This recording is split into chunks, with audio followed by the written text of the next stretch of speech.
ಇವರು ವಿಧಾನಸೌಧಕ್ಕೆ ಒಳಗಡೆ ಕರೆದು 4 ಗೋಡೆ ಎಸಿ ರೂಮಲ್ಲಿ ಕೂತ್ಕೊಂಡು ಕಾಫಿ ಕುಡ್ಕೊಂಡು ಮಾತಾಡಿ ಸೆಟಲ್ಮೆಂಟ್ ಮಾಡ್ತಕ್ಕಂಥದ್ದು ಬೇಡ.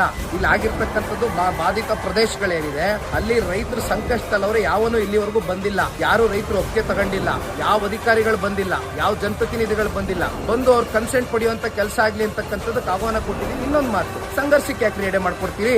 ಕುಮಾರಸ್ವಾಮಿ ಅವರು ಒಂದ್ 5 ಜನ ತಂಡ ಕರ್ಕೊ ಬನ್ನಿ ಅಂತಾರಲ್ಲ, ನಮ್ಗೆ ಯಾವ್ದು ತಂಡ ಇಲ್ಲ ಸ್ವಾಮಿ. ತಂಡ ಇರ್ತಕ್ಕಂಥದ್ದು ನಿಮ್ಗೆ ಇರ್ತಕ್ಕಂಥವ್ರು ಪಾಪ ನಿಮ್ಮನ್ನ ಇಂಪ್ರೆಸ್ ಮಾಡಿ ಸಚಿವ ಸ್ಥಾನ ಗಿಟ್ಸ್ಕೋಬೇಕಾಗಿರೋ ನಿಮ್ಮಿಂದ ಇರ್ತಕ್ಕಂಥವ್ರು. ನಾವು ಕ್ಲಿಯರ್ ಆಗಿ ಹೇಳ್ತೀವಿ, ಒಂದು ಜರ್ಮನ್ ಟೆಂಟ್ ಹಾಕಿ, ಒಂದು ಯಾರ್ಯಾರು ಪಾಣಿದಾರರಿದ್ದಾರೆ, ಯಾರ್ಯಾರು ಆಧಾರ್ ಕಾರ್ಡ್ ಹೋಲ್ಡರ್ಸ್ ಇದ್ದಾರೆ ಕೂರಿಸಿ. ಪರ ಯಾರಿದ್ದಾರೆ?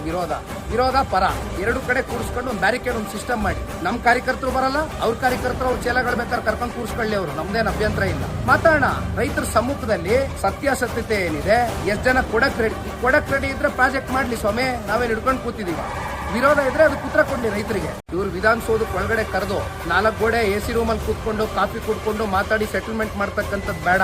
ಇಲ್ಲಿ ಆಗಿರ್ತಕ್ಕಂಥದ್ದು ಬಾಧಿತ ಪ್ರದೇಶಗಳೇನಿದೆ ಅಲ್ಲಿ ರೈತರು ಸಂಕಷ್ಟದಲ್ಲವರು ಯಾವನು ಇಲ್ಲಿವರೆಗೂ ಬಂದಿಲ್ಲ. ಯಾರು ರೈತರು ಒಪ್ಪಿಗೆ ತಗೊಂಡಿಲ್ಲ, ಯಾವ ಅಧಿಕಾರಿಗಳು ಬಂದಿಲ್ಲ, ಯಾವ ಜನಪ್ರತಿನಿಧಿಗಳು ಬಂದಿಲ್ಲ. ಬಂದು ಅವ್ರ ಕನ್ಸೆಂಟ್ ಪಡೆಯುವಂತ ಕೆಲಸ ಆಗ್ಲಿ ಅಂತಕ್ಕಂಥದ್ದಕ್ಕೆ ಆಹ್ವಾನ ಕೊಟ್ಟಿದ್ದೀವಿ. ಇನ್ನೊಂದು ಮಾತು, ಸಂಘರ್ಷಕ್ಕೆ ಯಾಕೆ ರೆಡಿ ಮಾಡ್ಕೊಡ್ತೀವಿ?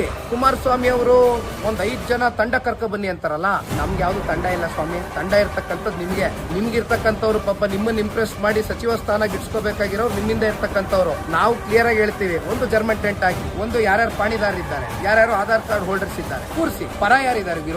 ವಿರೋಧ ಪರ ಎರಡು ಕಡೆ ಕೂರಿಸ್ಕೊಂಡು ಒಂದು ಬ್ಯಾರಿಕೇಡ್ ಒಂದು ಸಿಸ್ಟಮ್ ಮಾಡಿ. ನಮ್ ಕಾರ್ಯಕರ್ತರು ಬರಲ್ಲ, ಅವ್ರ ಕಾರ್ಯಕರ್ತರು ಅವ್ರ ಚೇಲಗಳು ಬೇಕಾದ್ರೆ ಕರ್ಕೊಂಡು ಕೂರಿಸ್ಕೊಳ್ಳಿ. ಅವರು ನಮ್ದೇನು ಅಭ್ಯಂತರ ಇಲ್ಲ. ಮಾತಾಡೋಣ. ರೈತರ ಸಮ್ಮುಖದಲ್ಲಿ ಸತ್ಯಾಸತ್ಯತೆ ಏನಿದೆ, ಎಷ್ಟು ಜನ ಕೊಡಕ್ ರೆಡಿ ಇದ್ರೆ ಪ್ರಾಜೆಕ್ಟ್ ಮಾಡ್ಲಿ ಸ್ವಾಮಿ. ನಾವೇನು ಹಿಡ್ಕೊಂಡು ಕೂತಿದೀವಿ.